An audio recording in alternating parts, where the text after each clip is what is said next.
នឹងហៅថាតំណាក់តាមបល័យនេះគឺមិនហៅថាតំណាក់ដូចជាកិរិយាសព្ទនឹងថាកើតហើយមកជាជាតិទៅថាតំណើអានោះថាខមកតែទីសាធនៈនឹងប្រើទៅថាសព្ទដែលសម្រាប់មកជំនាញរបស់វិជ័យពីកិរិយាសព្ទពីគុណសព្ទមកជំនាញហើយរំលឹកនៅនឹងមុខគ្រោះតែបល័យហៅវិសហៈអង្គប្រហៅវិសារហៈយើងហៅវិគ្រោះវានៅក្នុងហ្នឹងដូចថាពីយទៅជាណាំងពីយទៅថា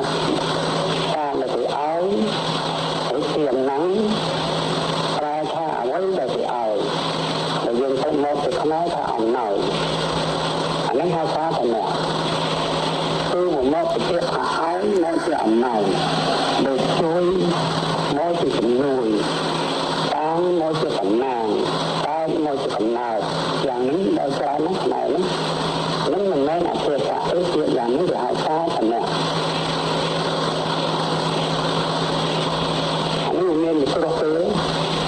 ដោយសបារាំងអាចារ្យកាលទៅរៀននៅអានៅនេះដោយរៀនសំស្ក្រឹតនេះលោកនៅលោកបង្ហាញវិទ្យាវិគ្រោះអញ្ចឹងលោកថា